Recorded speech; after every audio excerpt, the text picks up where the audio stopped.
Bienvenidos nuevamente a Voz Vespertina. Recordar siempre que pueden seguirnos a través de nuestras redes sociales, Voz Media Network, a través de las redes de Twitter, YouTube, Facebook e Instagram.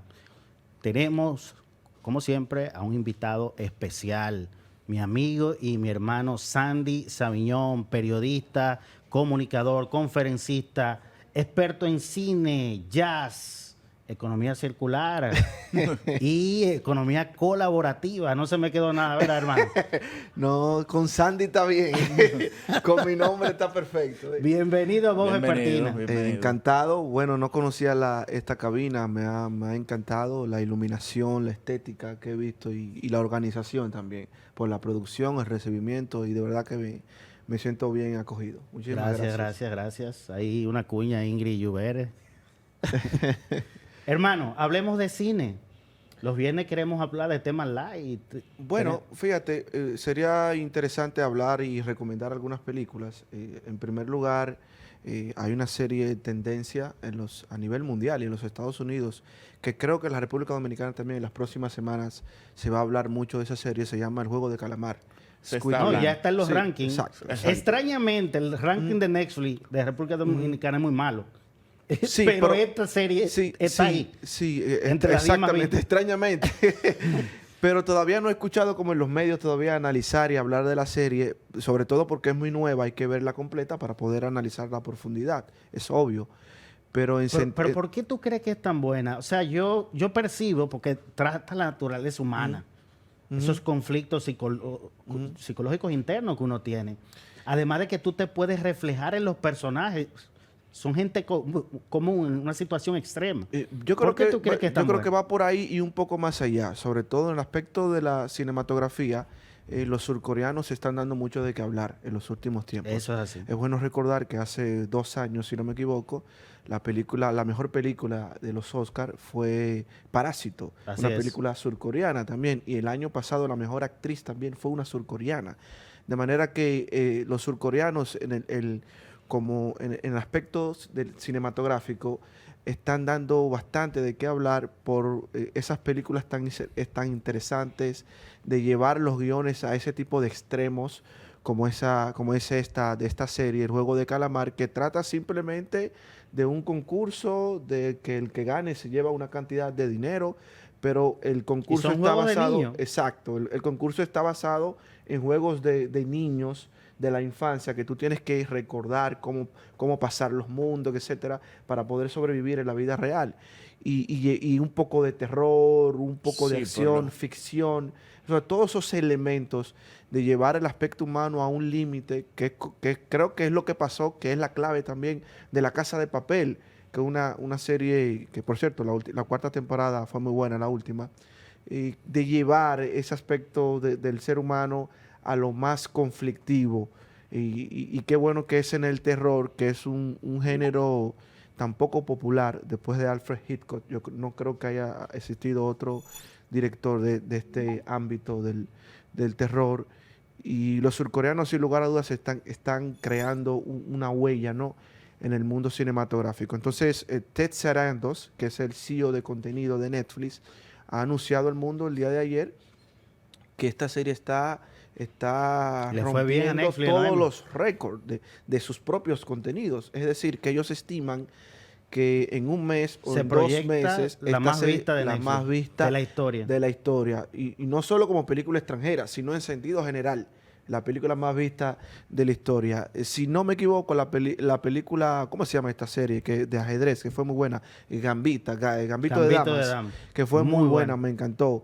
Es la que tiene esa posición ahora de la serie más exitosa como contenido de Netflix particular, porque sabemos que ellos cuelgan contenidos producidos que no dependen de ellos. Yo creo que también tiene Los Bridgerton fue muy buena también, sobre todo en los Estados Unidos, pero a nivel mundial no creó tanto ruido, ¿no? Tanto éxito. Pero sí, esta serie la recomendamos. Yo voy por el tercer capítulo, apenas tiene 9 capítulos, se estima también una segunda temporada, que es lo mismo, si te das cuenta, es lo mismo que pasó con La Casa de Papel. La Casa de Papel, que fue una serie televisiva en España, en Europa, que se concibió para una sola temporada y fue tan exitosa que Netflix compra los derechos y la alargan, ¿no? Para decirlo en términos populares, y le dan una continuidad que ya va por la cuarta temporada y en la quinta será la final. Entonces esta serie, El Juego de Calamar, que como dice el hermano Hernán, ya está en los primeros lugares en la lista de la República Dominicana, en Netflix también. Muy como comentada en todos los grupos y redes sociales. Incluso es importante ya, los memes andan por ahí. Sí. Sí, muy característicos de nuestro... Sí. Y Hernán dijo algo al principio que yo creo que es la clave también, es la diferencia de los guiones. Sabemos que el cine se nutre bastante del mundo literario, pero oye, cuando hay poca literatura, a veces no hay guiones para hacer películas. O sea, y de hecho yo soy de lo que considero que las mejores películas han sido adaptaciones de libros a guiones. Entonces, los surcoreanos tienen esa virtud, ¿no? Como de hacer guiones tan creativos y tan interesantes. Inventarse una historia. Inventarse historias tan interesantes como Los esa. asiáticos están en su onda, porque ahí hablamos también del cine en India, que tiene... Sí, el cine de la India es muy bueno, guiones muy diferentes. Sí. También son extraordinarias. Miren, otro tema, y perdonen que lo cambie radicalmente de tema, es la película, ya pasándonos de la serie a las películas, es la película de Shang-Chi, que es el último superhéroe de Marvel. Así es. El universo de Marvel que ha causado tanto revuelo en los últimos 6, 7 años, y muchas de sus películas incluso se han convertido en la más taquillera de la historia. Endgame, por ejemplo, es la segunda película más taquillera de toda la historia, por debajo de Avatar, de James Cameron. Así es. Entonces, ahora esta película que tiene una cultura asiática por el héroe, que de hecho creo que es uno de los elementos para conectar con el mundo asiático que le hacía falta a Disney y a Marvel, era tener un superhéroe que conectara con ese público asiático, y lo han hecho muy bien con este personaje que se llama Shang-Chi, un maestro de artes marciales, etcétera. Y la película en Estados Unidos se ha convertido en la más taquillera. En Estados Unidos, no así en el mundo, porque en el 2021 a nivel internacional la película más taquillera es Rápido y Furioso 9, Fast and Furious 9, la última de Vin Diesel. Tiene alrededor de 700 millones en ventas de taquillas. Esa saga, increíble. Increíble. Yo que creo no era de él, esa saga él la compró. Cuando él la compró, yo dije, bueno, se jodió. Que de hecho sería interesante hacer un panel luego de las películas exitosas, de las sagas exitosas, porque yo creo que esa es una de las más largas. Cuando tú compras una saga, cuando ya va por la tercera o cuarta película. Sí. Yo esperaría que llegaría hasta la 9. Ni Rambo en su tiempo. Estábamos hablando sobre eso de Piratas del Caribe también. Piratas del Caribe 5. Bueno, Harry Potter hizo 7, 8 películas y fue muy buena la saga. Ahora le dieron continuidad con dos películas más, pero que no tienen que ver con el personaje principal, sino con como una secuela, ¿no? Pero a veces abusan con la saga. Porque, a por veces ejemplo, abusan. Debieron dejarla en una. Debieron dejarla en una, Sí. Muy buena película Taken, pero debieron dejarla en una. Ahí tenemos un ejemplo de fracaso, que es Terminator. Luego de Terminator 3, que es la saga principal donde participa Terminator, el personaje de Schwarzenegger, ya se han dañado. O sea, muchos críticos han dicho, bueno, esa saga hay veces hay que parar. Hay que parar las sagas y luego volver a relanzarlas. Sagas que te han creado industrias enteras, Star Wars. Y spin-off. Y te sacan una serie de un spin-off y una película de... Es una cosa increíble Star Wars. Es como una cultura esa vaina. Es una cultura, sí. Pero fíjate que en la saga de Star Wars, todas las películas tienen un lapso de tiempo como de 4 y 5 años. O sea, las últimas... No te cansan. No te cansan porque hay un tiempo de descanso a la historia que te permite recrearlas, redefinirlas para poderlas relanzar. Y es el caso de República Dominicana, por ejemplo, aterrizando todo esto internacional al caso a la República Dominicana en materia cinematográfica. ¿Qué le falta al cine de aquí? Le falta guión, simplemente, guión. Y los guiones se nutren de literatura. La ley de cine, historia. por ejemplo... Aquí hablábamos el otro día, tú tienes aquí el primer nativo que se rebeló contra los españoles fue Enriquillo, en América. Así es. Es una historia y no le ganaron. Lo engañaron para que bajara de la loma, de la sierra. En el primer proyecto de la ley de cine que yo lo leí, me lo cedió Carlos Francisco Elías, Cucho Elías, que es el único dominicano que ha sido jurado en Cannes, en el Festival de Cine de Cannes, fue director de la Cinemateca, en el gobierno de Leonel Fernández, etcétera. Es todo un intelectual. Saludos para Carlos Francisco Elías Cuchelía, con mucho cariño. Él estuvo parte de la comisión del proyecto de ley, de la primera ley de cine, del primer borrón, para decirlo así, y ahí estaba concebido varios elementos. En primer lugar, estaba concebido la fomentación de la cultura dominicana en sus películas, de las historias dominicanas, o sea, con un fomento particular. Eso se eliminó. Parece que el sector empresarial, no sé, etcétera. Y en segundo lugar, también estaba concebido los cineclubes en todas las escuelas y una escuela de guión. Los cineclubes en todas las escuelas, ¿por qué? Porque no es lo mismo ver una película que apreciar el lenguaje cinematográfico. Tú puedes ver una película ahora, pero si tú no tienes concepto de los enfoques, los ángulos, exacto, la estética cinematográfica, el universo del lenguaje cinematográfico. Porque se trabaja, tú puedes tener un buen guión, pero si el director es malo. Entonces, los clubes en las escuelas, los cineclubes, que es algo que existe del siglo XX en todos los países, en todas las escuelas del mundo hay cineclubes, donde los niños ven las películas y las discuten a nivel de foro, para que los niños desde la primera estimulación de los párvulos puedan ir concibiendo la pantalla grande y el lenguaje cinematográfico. Entonces, eso es algo que se planteó en la ley y no se llevó a cabo. Y también, por último, el elemento de la Universidad de Guiones. En la UAS se han concebido, no solamente Cuchi ni la ley en principio lo promovió, muchos críticos también lo han enarbolado, es hacer una escuela de guión, donde los jóvenes se formalicen, estudien realmente. Hay una escuela de cine en la UAS, lo que habría era que cambiar el currículum. Exactamente, o hacer una especie de materia, para decirlo así en particular. Esa es la única escuela de cine en una universidad, la de la UAS. ¿Me entiendes? Entonces, el gran déficit de la República Dominicana, para mí, hay muchos elementos que pudiéramos abordar en materia global del cine dominicano, es el tema de los guiones, porque el guión es fundamental, es el ancla de una película. Hay películas que se han grabado, que se han realizado en Estados Unidos con muy bajo presupuesto, y han sido películas exitosas. Deadpool, por ejemplo, la película de superhéroes con más bajo presupuesto de la historia. ¿Tú me entiendes? Y fue exitosa. ¿Tú me entiendes? Entonces, pero el guión es fundamental. Entonces, yo creo que le hace falta a la República Dominicana el guión. En materia económica, de producción cinematográfica, yo creo que vamos muy bien. Hemos avanzado bastante. Y la producción, aquí hay mucho talento en términos de producción. ¿Quién tú dirías que es el mejor director de películas ahora mismo en República Dominicana? Actualmente me gusta Fran Peroso. Está haciendo un trabajo muy fino. Está haciendo un trabajo muy fino. ¿Tuviste Hotel Copelia? Sí, muy buena película. El problema es una crítica que se hizo con lo del Teniente Amado, una película de Ochi Lora, que alguien me dijo de los que participó en la película como actor, y que cuando la película se mostró, en principio la reeditaron, porque obviamente que es intereses que se afectan y todos sabemos, tú mencionabas lo del sector empresarial, que trata de como mutilar la historia. Entonces, por eso fue que quizás no tuvo tanto éxito la película, El Teniente. No sabía ese dato. Sí. Y el tema de la República Dominicana con las películas biográficas es muy complejo y espinoso.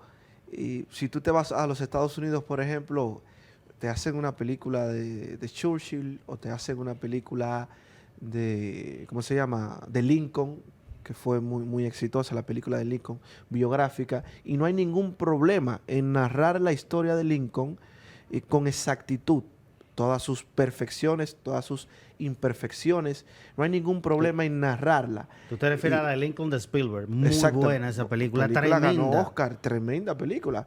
Y que te aterriza, te humaniza Lincoln, porque aquí idealizamos a los héroes. Te lo lleva, o sea, fíjate que no hay ningún problema en mostrar a Lincoln como humano, como era. Entonces, en Estados Unidos no existe ese problema, porque respetan la historia y respetan a sus héroes. Es decir, ellos saben que sus héroes no son dioses, fueron personas que lo dieron todo y entregaron su vida por una causa. Pero ellos no tienen ningún problema en proyectarlo en el cine. Obviamente, tampoco le faltan el respeto. Hay que estar claro, no es que minimizan a una figura histórica. Entonces, en la República Dominicana todavía existen debates de figuras históricas de hace más de 100 años, de los fundadores todavía. Por ejemplo, aquí todavía se está debatiendo que si Santana lo sacamos del Panteón o no, o que si Santana es un héroe o no. O sea que quizás la raíz del problema subyace en la crisis, en el conflicto histórico, que no nos hemos puesto de acuerdo en definir con exactitud cómo ha sido la historia de nuestro país y de nuestros héroes.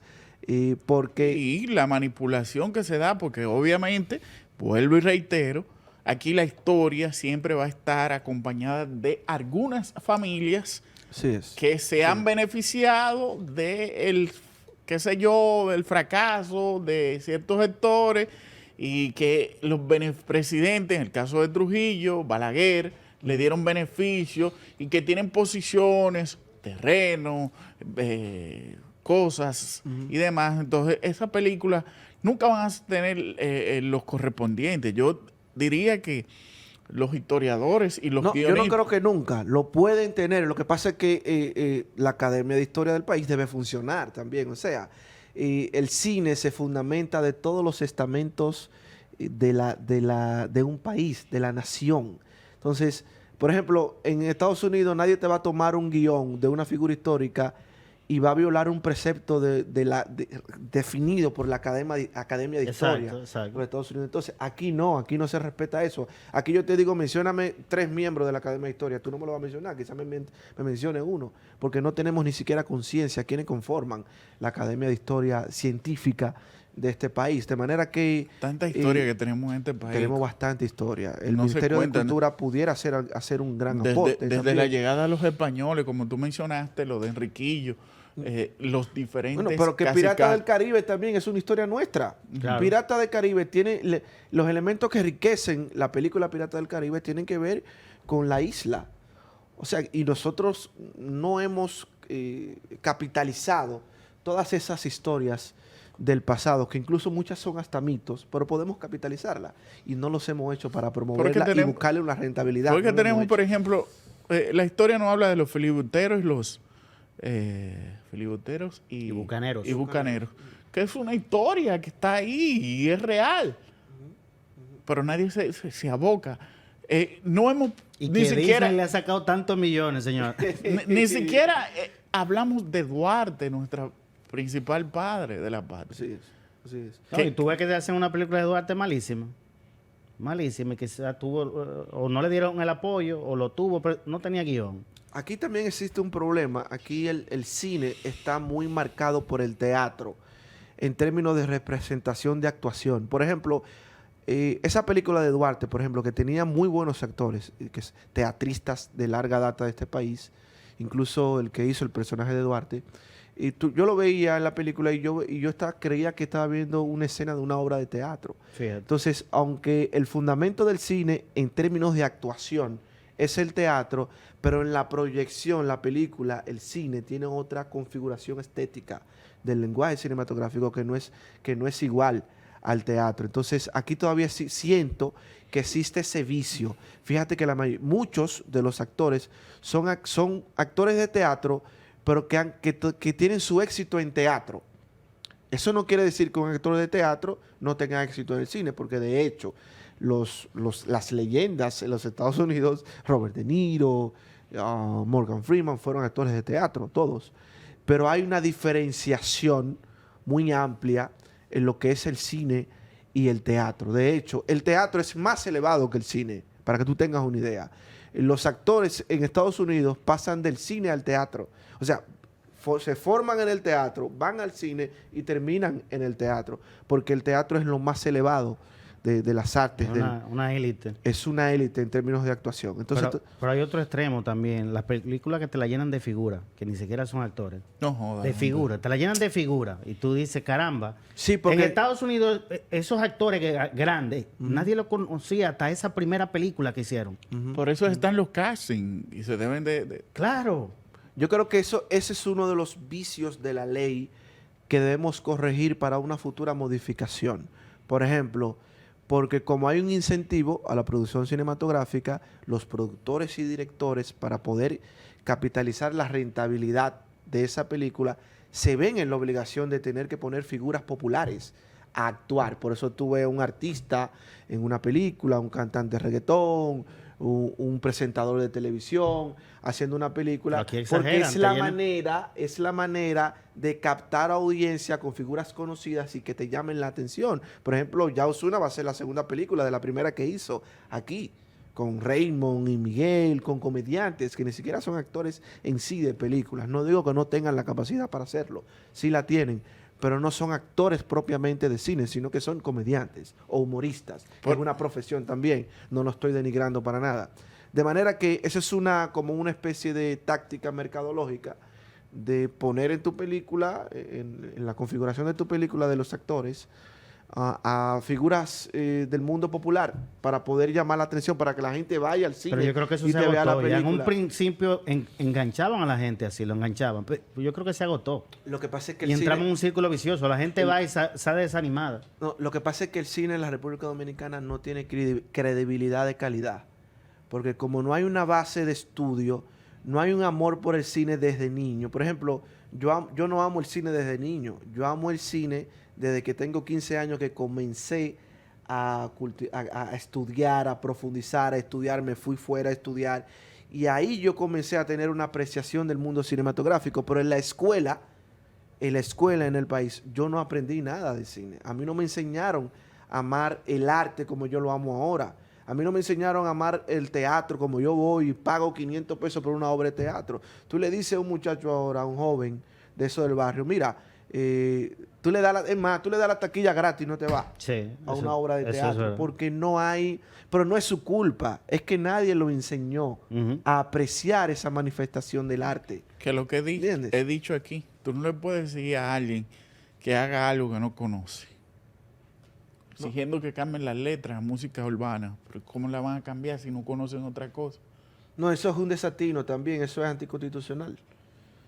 Porque la censura es lo que sí puede haber es multar, una sanción, pero la censura previa es anticonstitucional. Eso es un desatino total. Y volviendo al cine, y siempre lo voy a decir, la historia que me contó Perico Ripiao, a mí, la historia me impactó mucho porque es una historia que tú la conoces. Era lo que pasaba aquí en los años de Balaguer, en los 12 años. Que tú por decir que era comunista, ahí te iban a ver. Bueno, esas son una de mis dos películas favoritas, Pasaje de Ida, de Gilberto Meléndez, y esa, Perico Ripiao. Muy buena película. Sí, hay muchas historias como esa que retratan una etapa particular de la historia dominicana. Y bueno, volvemos a lo mismo. Yo creo que aquí hay mucho contenido que se puede resaltar y que no se le está dando el enfoque, la prioridad. Y todo va a depender de la visión que tengamos como país, la visión que tengamos desde el punto de vista cultural. Yo creo que ahora, sin ganas de entrar en política, porque no vinimos a hablar de eso para nada, pero ¿por qué no? Porque no depende de un partido en sí. No me gusta ver las cosas de que enfocarla, de que tú sí y tú no. Yo creo que todos somos dominicanos. Y si queremos aportar a este país, todos debemos hacer un esfuerzo por encaminarnos, independientemente de qué partido pertenezcamos y de qué color. Entonces, en el nuevo gobierno, el gobierno del cambio, como se le hace llamar, yo creo que también existe una oportunidad, ¿no?, por redefinir el enfoque de la cultura y darle una prioridad en cuanto a las políticas públicas y en cuanto a la aplicación estratégica del Estado, porque lamentablemente en los últimos 50 años, para no particularizarlo a un partido, valga la redundancia, en un partido particular, no hemos tenido una visión estratégica en cuanto a la cultura. qué debemos hacer, cómo debemos promover la cultura. No hemos tenido un plan para poder ejecutar y enarbolar la visión cultural del país. Lo mismo diría con la marca país, que apenas en los últimos 10 años, en el gobierno pasado y en el gobierno de ahora, que se le está dando continuidad también al tema de la marca país, es que nos estamos promoviendo en términos de marca país con un concepto diseñado. Pero 20 años atrás o 30 años atrás, aquí no había un concepto definido de marca país. Y eso es algo que se está realizando desde el 1960 en el mundo. Por ejemplo, Fitur, todas las ferias internacionales, tienen más de 30 años. Tienen más de 30 años promoviendo marca países. Y nosotros apenas en los últimos 15, 20, 10 años es que estamos promoviendo el concepto de marca país y hemos definido lo que es marca país. Te puse ese ejemplo para que tú entiendas que así como se está haciendo con el concepto de marca país, que todavía tiene muchas cosas que se pueden mejorar, obviamente, pero vamos ahí. Se puede hacer con el cine, se puede hacer con el arte, se puede hacer con el teatro, se puede hacer con la música en la República Dominicana. Solamente es sentarnos, definir qué es lo que queremos, qué vamos a promover y priorizar. Se intentó con la ley, que es un esfuerzo encomiable que hay que valorar, pero todavía tiene muchas aristas que pueden ser mejoradas y que yo auguro de que sí, de que la República Dominicana, porque no se trata simplemente de criticar lo que tenemos, porque uno lo critica en términos positivos y en términos y negativamente, porque uno tiene la base para hacerlo. Por ejemplo, si yo quizás no hubiera estudiado cine o cultura, nada de eso, quizás pudiera sentarme aquí y valorar positivamente todo lo que se hace aquí. Hasta hay gente que valora las cosas hasta por una posición política, claro, por un interés. Todo el que está detrás de un micrófono tiene un interés. Entonces, en el caso de la cultura, que es algo muy sublime, es más delicado. A mí no me luce venir aquí y valorar películas que yo sé que no tienen credibilidad y que no sirven. Y que no sirven, películas que se han hecho aquí, que se han hecho nada más con un interés económico. No obstante a eso, para concluir con esa parte, para no hacer un monólogo, ¿no? ¿Verdad? Yo creo que la República Dominicana tiene mucho contenido que se puede promover. Simplemente hay que priorizar y saber qué es lo que queremos como país en materia cultural. Finalmente, Santi, unas recomendaciones para nuestra audiencia de películas, documentales. Para este fin de semana, Bueno, sí, me quedo en lo que ya he promovido desde el introito de mi participación, Shang-Chi en el cine, que todavía está en cartelera. Por ahí viene Agente 007, que ya se estrenó antes de ayer en los Estados Unidos. Posiblemente llegue al país ya en los próximos días. Two Time to Die, que es la más reciente, que se paralizó. Estaba previsto a salir a principios del año. Que sería la última del actor Daniel Craig. Exactamente. Se paralizó, entonces ahora se va a lanzar la última como James Bond. Exacto, posterior a la pandemia. Ya hablé de Shang-Chi, Agente 007, el Juego de Calamar en Netflix. Está vigente, que es una serie de 9 capítulos, creo que se ve en un día. Y por último, en materia documental, hay un documental de Schumacher muy bueno. Lo vi hoy. He escuchado hablar de él. Muy bueno. Lo vi hoy. Muy bueno, perdón. Muy buen documental. Creo que refleja parte de la historia de él como atleta, porque eso es un deporte, ¿no? Hay que decirlo así.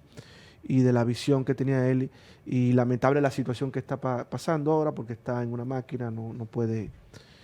pero es muy bueno. Para el que no ve Fórmula 1, Schumacher Mm. es como el Michael Jordan o el LeBron de ese deporte. El mejor.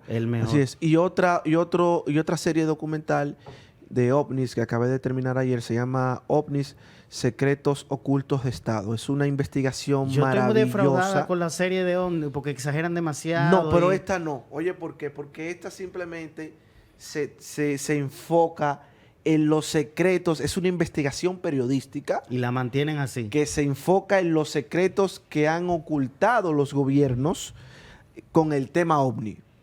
Y con el tema de los extraterrestres. Y que ya luego han sido desclasificados, etcétera. Simplemente se basa ahí. No se va a testimonios personales ni nada por el estilo. Y es una buena serie, es un buen trabajo de investigación que yo recomiendo y que yo creo que la Esa audiencia es la que voy dominicana a ver este fin de semana. la puede disfrutar. Gracias, Sandy Sabiñón. Está de más decirte que esta es tu casa, Voz Excelente. Vespertina. Gracias a ustedes.